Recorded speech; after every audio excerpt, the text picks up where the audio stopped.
or the towering people. For many Native Americans, because there's no written history of their past, it's passed down by stories, word of mouth. And with Carl, I was lucky enough to learn of their history, which stretches back to 1200 AD.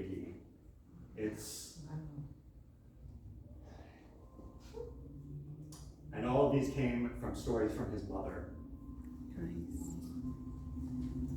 Some of you might know Peshla Kayatsidi, who's also known as White Metal Maker. He's one of the oldest known Navajo silversmiths, and he was a great uncle of theirs, of Carl's.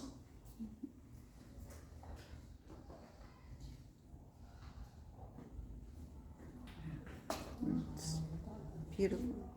You can see a lot of incredible work here. Mm-hmm. Peshla Kayatsidi came from Wupatki, and if any of you have traveled to Arizona, Wupatki is actually a national monument that you can visit. And when you go there, it's easy to look at the ruins and to think that it's ancient history, that it's static.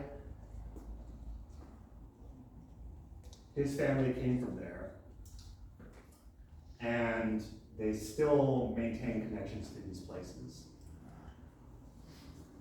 Wupatki itself was populated since the 1100s and was abandoned around 1225 AD. While the Wupatki Pueblo itself might have only had a few dozen to 100 members living there, the surrounding area probably had about 2,000 inhabitants. Peshla himself was evicted from the land along with his family in 1864 during the infamous Long Walk. Once they were released in 1868, they returned to the area to try and make a living.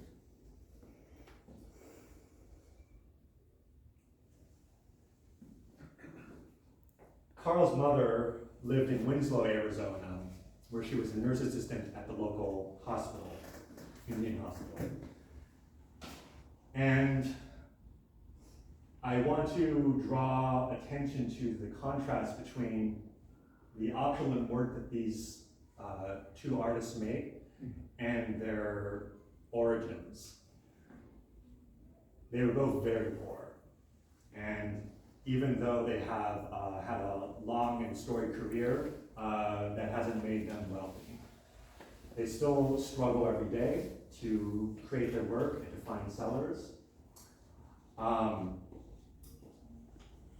himself lived in a small 2-room home with 5 brothers, so you can imagine how cramped it would be.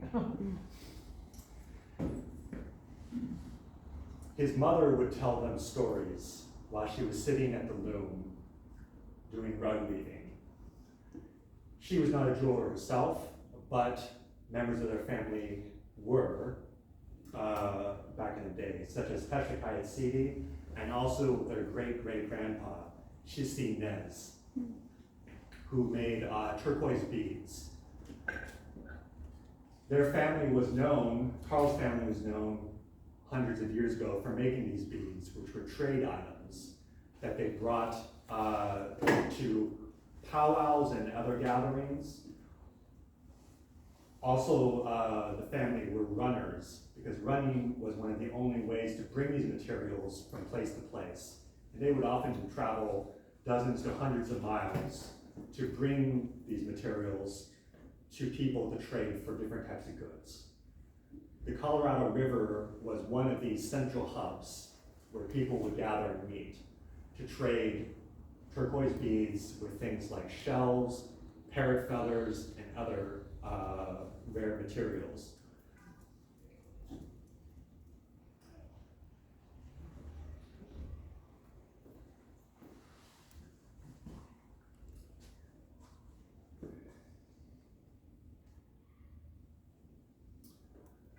I want you to imagine what this must have been like.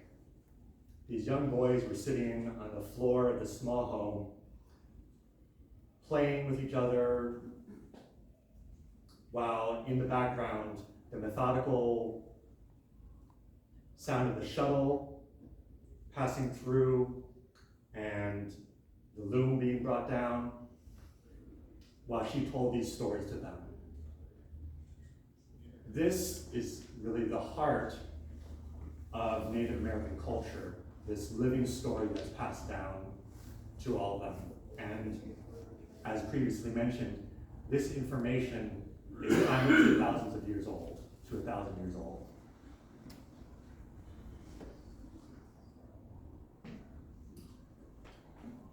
Because they didn't have a lot, or really anything, Carl and his siblings had to make do with their imagination to create play for themselves. And they were very ingenuitive, had a lot of ingenuity. They would use their shoes to become cars and have clothespins for the drivers.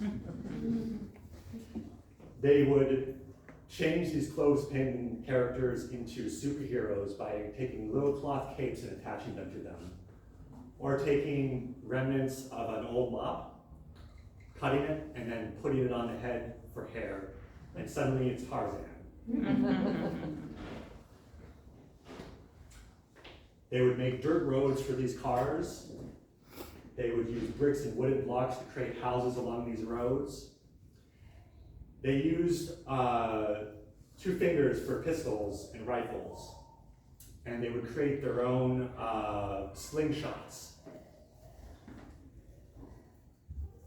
Having to make do with very little meant that even the smallest things could become very big.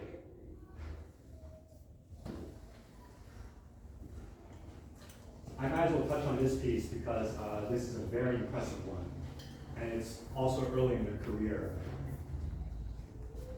This is an example of their micro-mosaic inlay at, and then a very impressive example because this piece has 7,000 individually cut pieces of stone inlaid into it.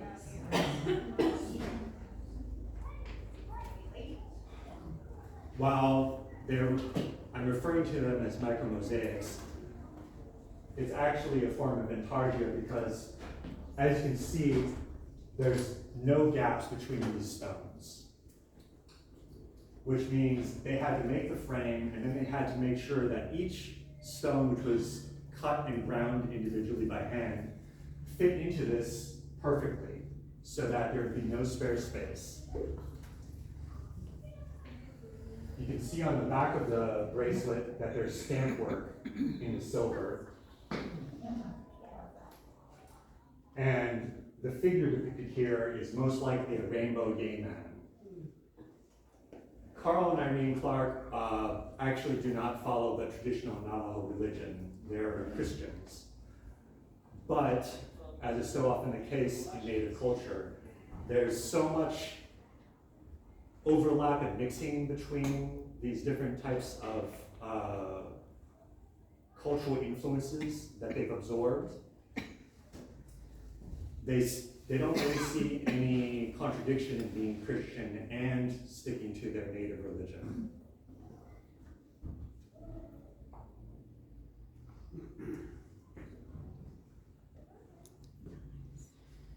For the Navajo and for any Native American, where one lives is more than just a location. Because so much sustenance and survival was reliant on the earth, and because these practices have been taught and passed down to the generations, they know that we depend on the earth and its generosity and nature's generosity for survival.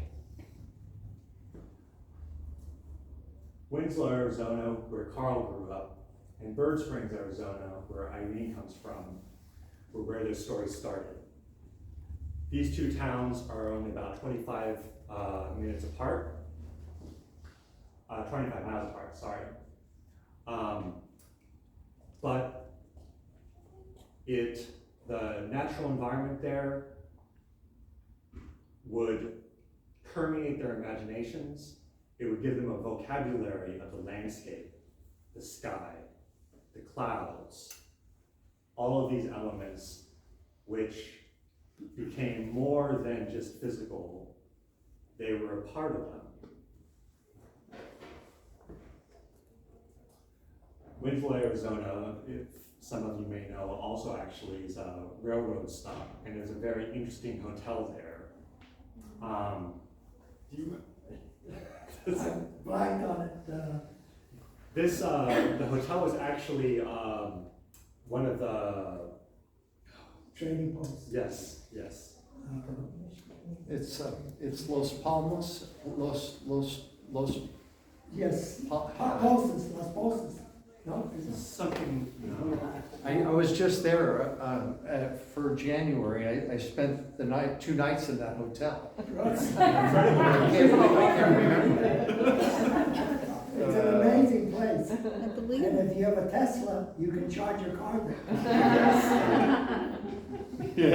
Yeah. Let me see if I can find the name for you.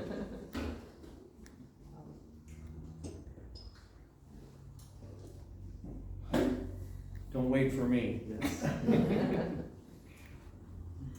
While Carl's early work, later assisted by Irene and their son, Carl Jr., was drawn from Navajo techniques and traditions, all of the Clarks are very curious about the world. And unlike some other Native American artists, they had a very open global focus. They looked at work from many different places and integrated it to their jewelry. Here you can see a bracelet made by Irene's brother. Carl was self-taught in jewelry, and he would go on to teach his wife Irene, their son Carl Jr., and also Irene's family.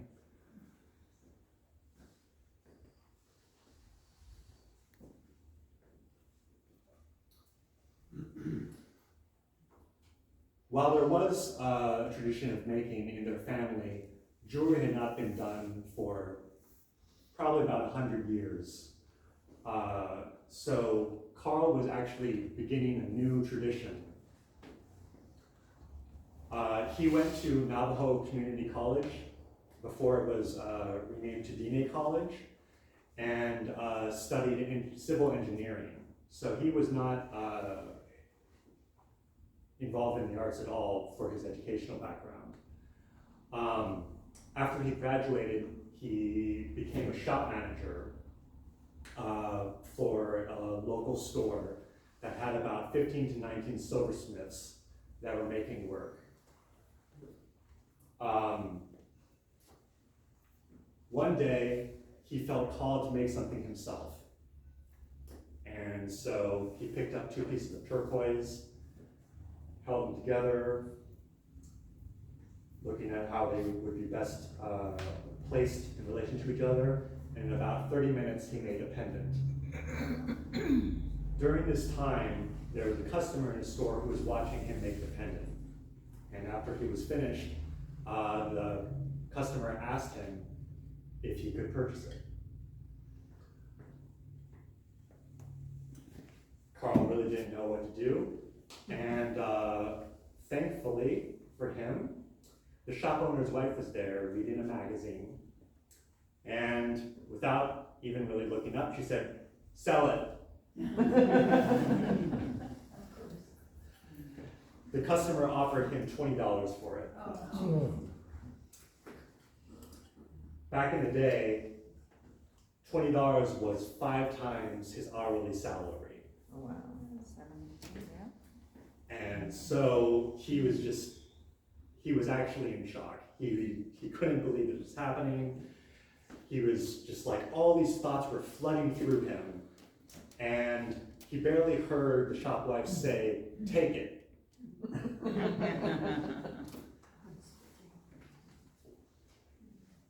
I found it.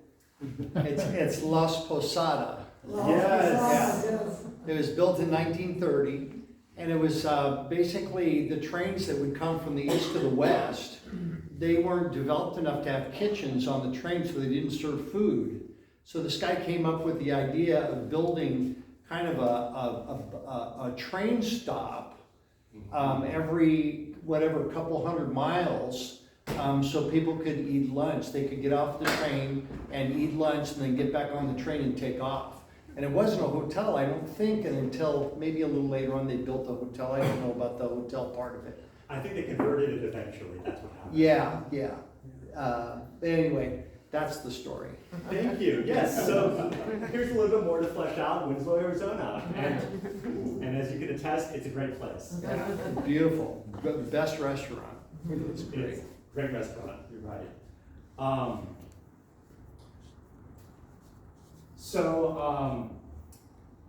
He barely was listening. He was hearing the shop owner's wife saying why he should take all the money for himself, giving reasons for it.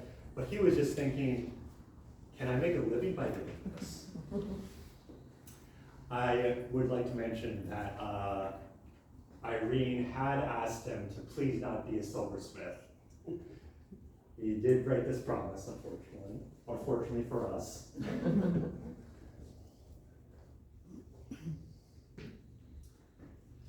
So it was in 1974 that Carl then would begin making jewelry and would teach himself how to make it. I'd also like to mention that in 1974 is when my parents, Carolyn Benish and Robert Liu, started Ornament Magazine. So both they and we are celebrating our 50th anniversary this year. Wow.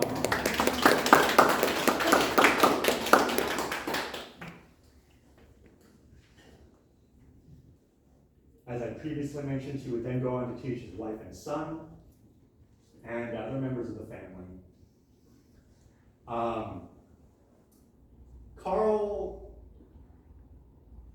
was not content to stay within the confines of existing styles of the time. And one of the first things he did, which really pioneered their technique, was by taking Hopi overlay as well as Zuni inlay, stone inlay, to create what he called Three Nations jewelry. One of the things I really love and respect about Carl and Irene is that they've always given credit to their inspirations and influences. They are not, they're very protective of their techniques for reasons I will tell you later, but they realize that they stand on the shoulders of giants as well. Here you can see their take on a dragonfly pendant, Beautiful. Pretty. which sometimes is more figurative, and in here you can see it's very abstracted.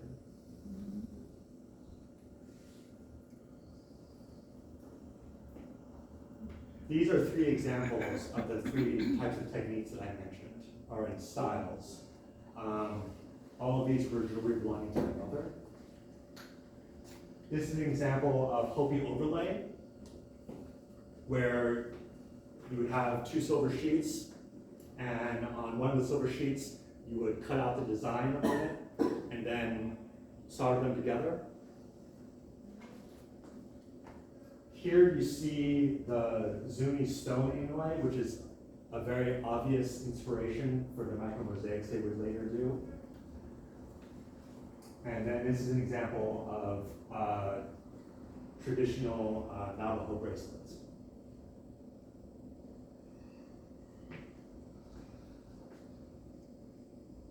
If there's any flaw to Carl, it's that he always thinks very big.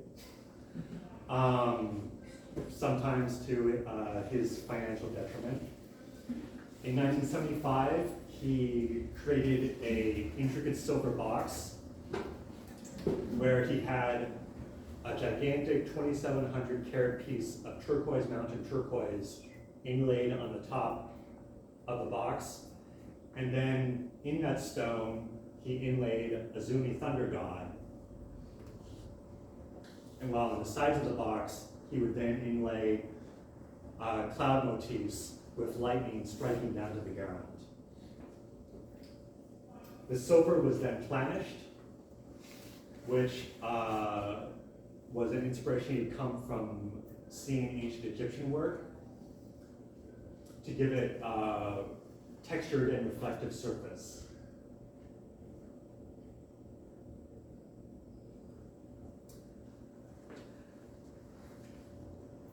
The box was valued and sold for about $15,000, but the conservative estimate for the cost of materials and the work that went into it was probably at least twice that. Carl himself says that it would probably was about $35,000 to $50,000 more than it was worth it.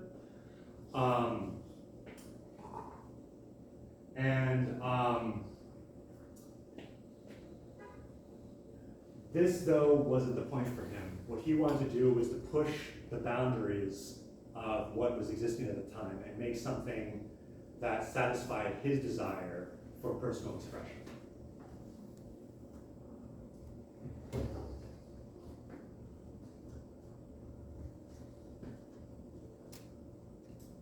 The progression from Three Nations jewelry to their micromosaic inlay took a while.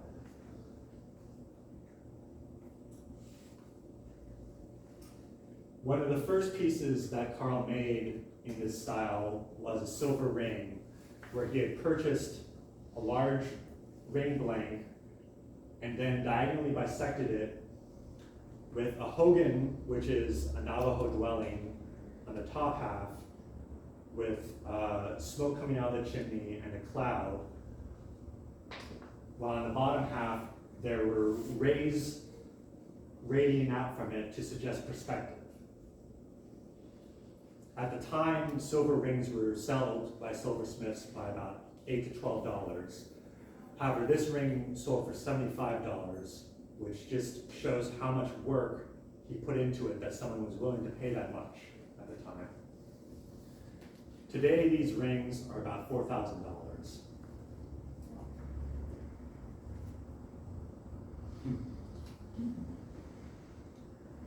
Eventually, Carl and Irene outgrew Winslow, Arizona, and would move to Phoenix. This was a big shift for them, but it really helped broaden their horizons. One of the things they did while there is they would work for jewelry manufacturing companies, because what they realized was that their work, while the quality was excellent, they weren't able to make it fast enough to really make a living for themselves. So this also gave them a little bit of extra income on the side, but it meant that they were, during this period, getting about 4 to 5 hours of sleep every night at most. But they were not deterred, and in Phoenix, they found a resource that would really transform their work forever, and that's Phoenix Public Library. At the library, they would do research for projects, and during this, they were exposed to the entire world. They looked at ancient Egyptian jewelry and the techniques that were used there. Carl was especially drawn to Etruscan jewelry, which had a resurgence in the 1900s.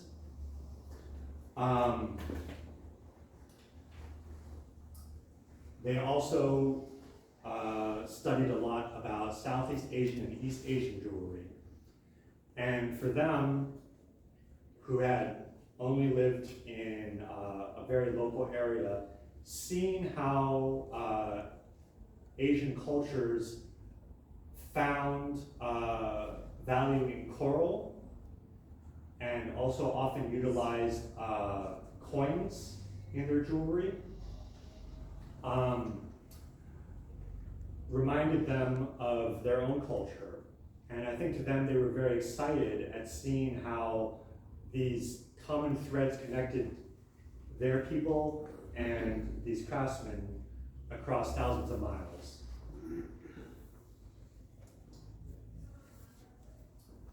Beads is another thing that was very important to Asian cultures, as I'm sure it's important to many people here. And so that was also exciting for them.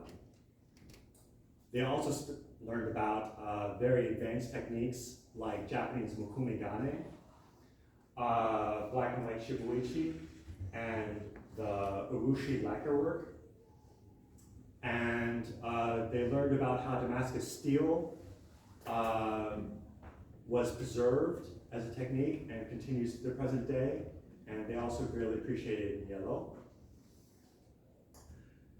They would also study the art movements of the West.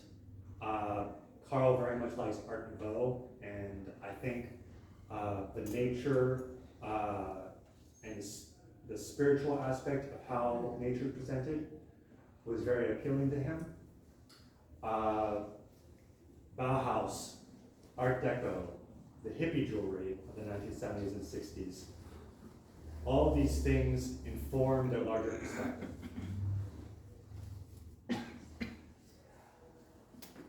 Wow.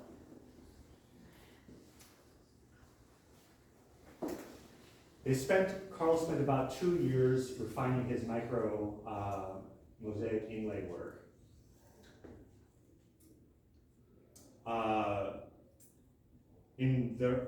From the beginning, what they would do is they would create a sketch on draft paper so that they could lay out all the materials and make sure that everything would fit.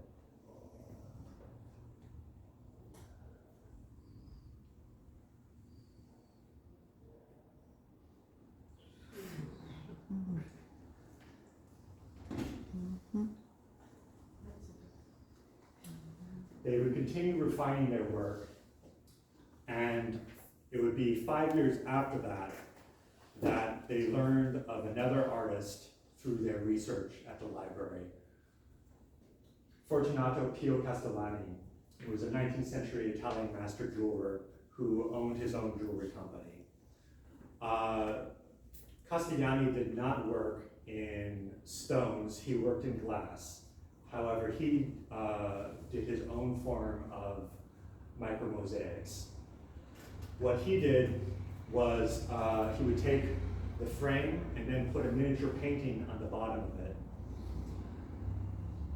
And then he would take, we surmise, glass rods and draw them out very thin, and then cut them off into rounds and use these to grind them and place them into the frame to create the portraits.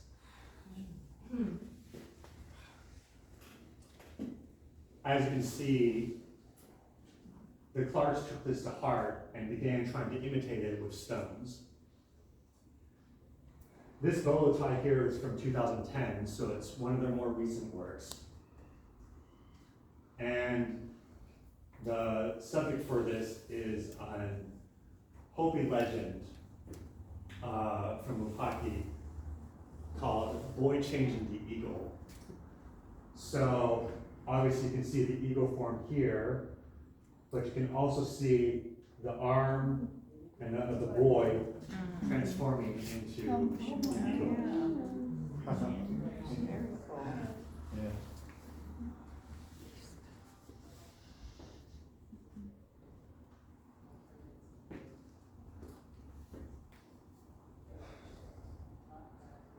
In 1986 would mark another step in their evolution. This was the point when Carl developed his color blend technique and his curvature techniques. Basically, utilizing a gradient of stones of different colors, as you can see here, to simulate the change from reds to purples to blues to black.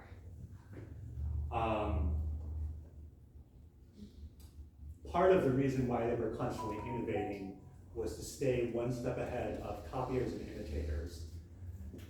sadly, Native American work is often copied, often by Asian mass manufacturers who obviously have very low labor costs and are able to employ dozens of artisans to try and create similar work for sale. It's been a constant struggle for them to maintain their lead and to keep themselves afloat. However, this technique requires twice the material as their former work, because obviously if you're trying to create curvature in a piece, you're going to have to cut away often half or a quarter of rectangular tesserae, and then create another part opposite that to create curves and curvilinear lines. This piece here is an excellent example, and also was a collaborative project between Carl and Irene and their late son, Carl Jr.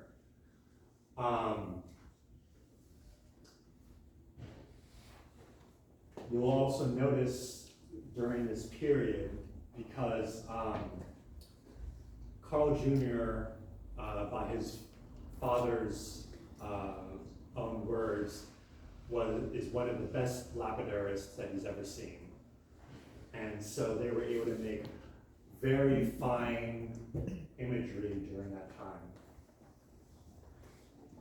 I have a question. Did they use a filler between each piece of stone? They did Mosaic? No filler at all? No. Wow. And let's hold questions till after.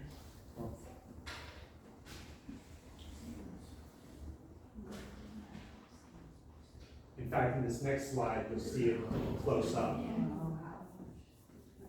And this is exactly why their work is so spectacular, because as you can notice, there's pretty much no gaps between these pieces.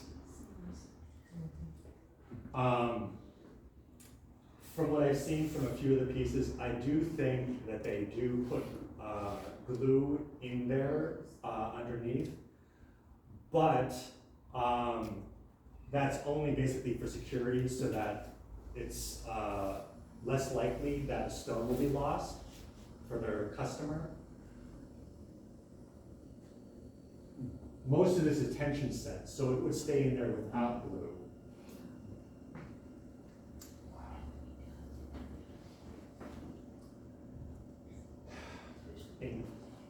In 1995, Carl Jr. successfully trademarked this design of theirs. And in some, it brings me to tears a little bit, because I think that their son was very instrumental in trying to help his parents and doing things like this, which would ensure that they were a little bit more financially secure and had less problems with copycats.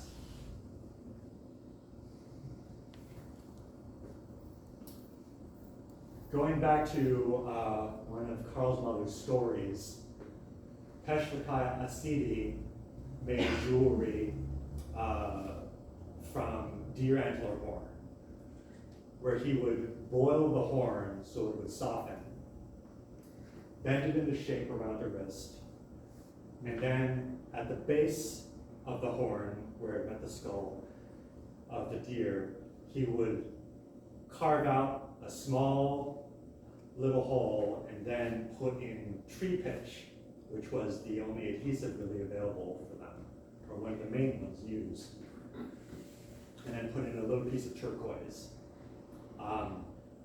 My father makes jewelry from black bamboo using a similar technique, where he heat bends it and steam bends it.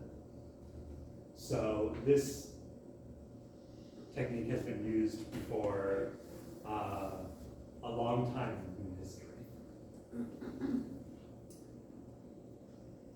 That was then, as seen, this technique was been used since 1100 AD. Now, Carl and Irene have created a new tradition.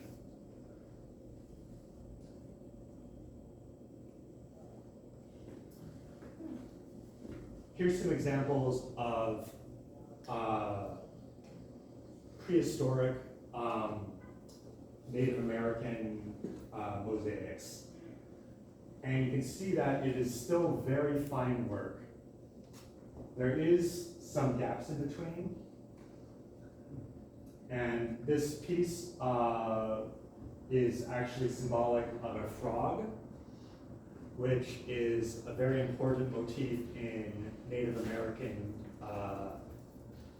spirituality, because the frog represents transformation and water, which is so vital for life.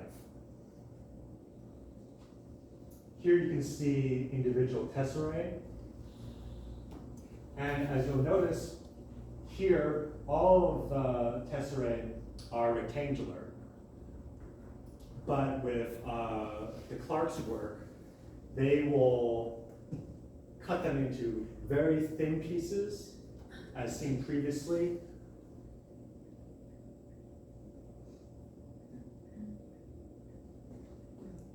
To make, let's go back here and here. And then they also made pieces on a diagonal slant. So holding these tiny pieces of stone and grinding them down demonstrates just how careful and skilled they are.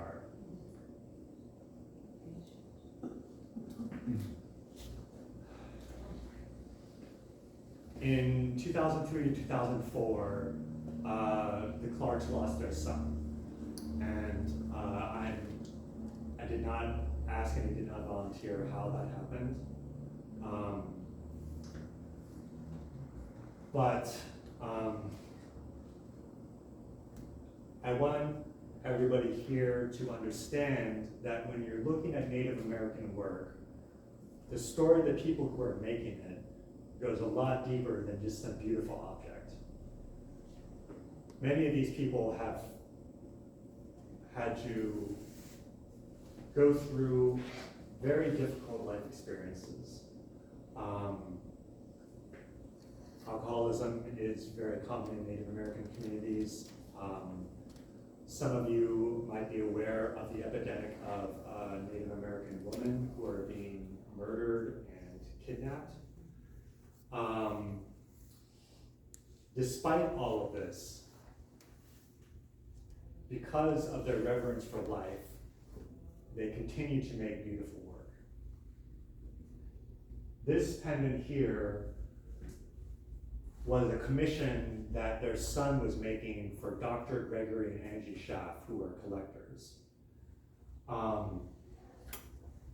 After their son died, about 6 months afterwards, the Schaffs contacted the Clarks to let them know that they had been working with Carl Jr. to create a pendant. And the Clarks would then spend 3 more years completing this pendant in honor of their son.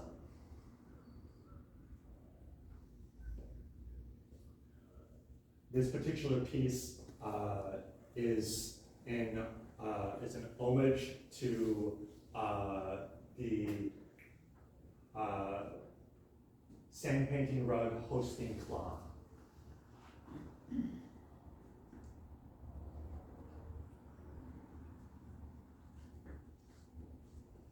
And here you can see the back of the pendant. Interestingly, because Carl was self-taught, there was a period of time where he did not know tufa casting.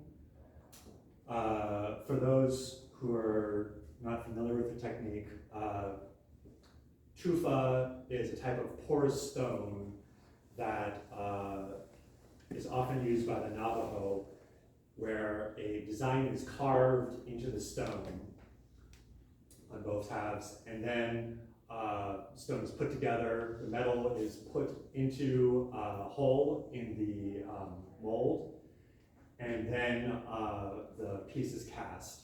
And because of the porous texture, that's why tufa castings so often have this kind of wonderful grainy texture to it. Carl's early work was reminiscent of tufa casting, despite the fact he was not doing this. It was simply how it was textured in the metal.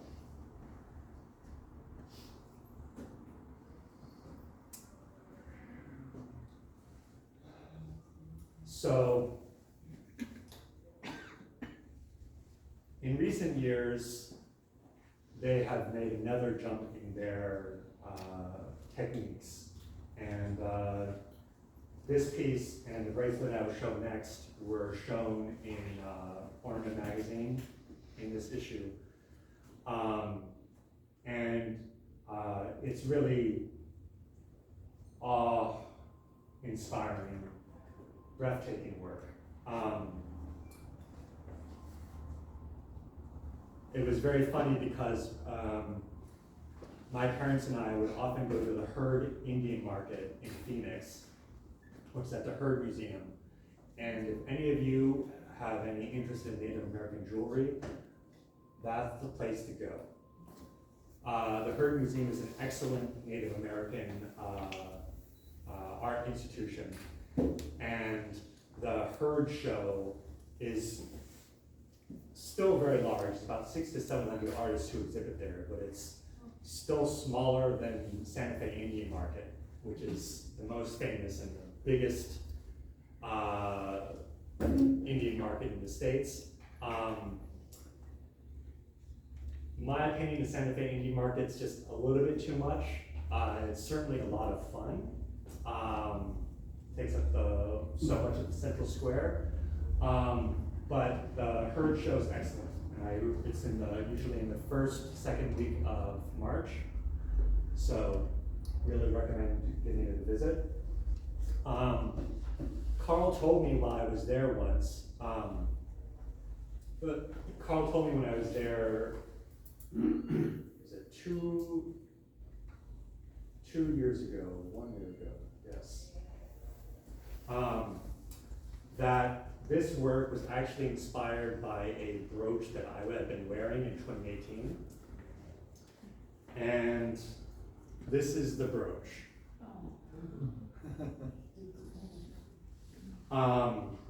This is not native work. This is actually by a Taiwanese artist, Xiang-Ting Yan, who studied at the Savannah College of Art and Design, and she's since immigrated to the United States and married. Her work actually is inspired by traditional Chinese paintings, and the dimensionality of the work must have made a big impact on Carl.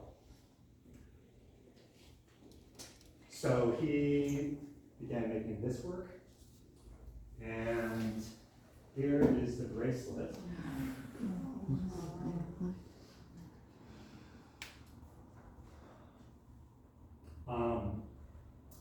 You'll notice that while this might seem to be just a stone that's inset, actually this is mosaic work itself. And part of what makes this so challenging is that now they didn't just have to have the length and width of the stone, they also had the height, and they also have, as you can see it being curved, they have to have these curves meet up basically exactly. And they had to do this before they put the stones into the bezels, because if you were trying to sand the stone, grind the stones down while it's in there, you'd have a big risk of damaging the piece itself.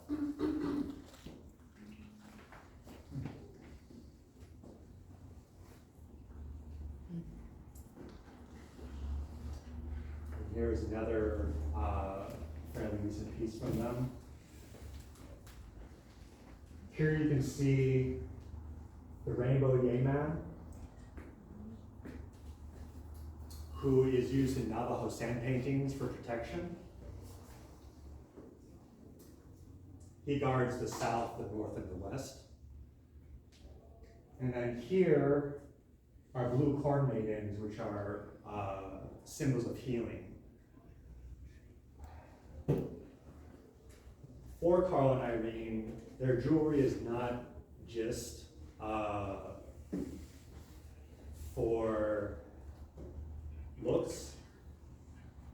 Because of the symbolic importance of every stone and the figures they use, they also intend these to be blessings for the people who are wearing them. Carl has said to me that while they're making these pieces, they can only have good thoughts. And I very much believe that they follow this, and then the other Native Americans follow this, because they understand the more subtle parts of life and how, and I think anybody here who's a maker can also recognize that when you're trying to create anything, any piece of art, while you're upset or angry or in grief, it does something to the process. So craft and making is a very holistic process for Native Americans. It's not just enough to have the techniques. It's not just enough to know the symbology behind the work. It's not just enough to be able to sell your work. You will also have to quiet your mind, be in the right place, and bring it all together.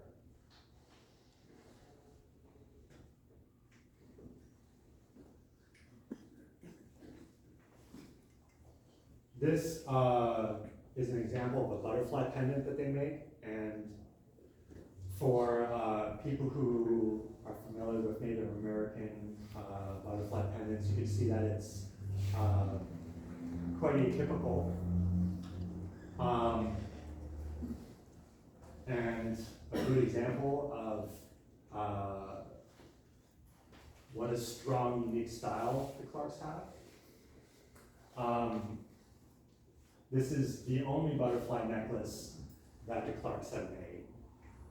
And they're, as of the time I wrote the article, their most recent piece.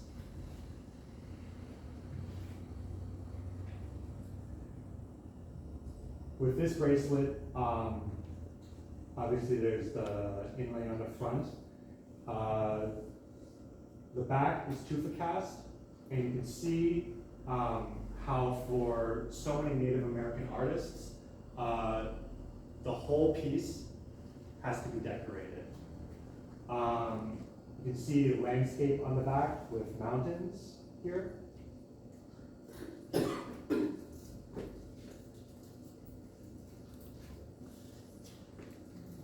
And here are Carl and Irene.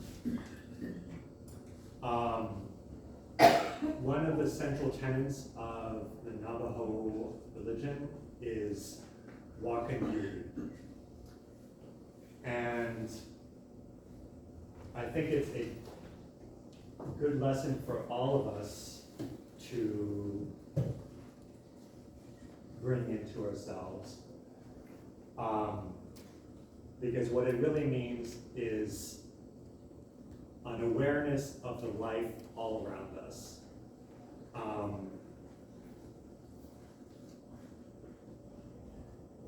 So often these days, we are detached from life. We're looking at our phones all the time. We're in front of the screen, we're inside. And I think that this alienates us from people and nature and the world around us. And I think many of us are seeking ways to reconnect with the greater world. And Carl and Irene exemplify this practice.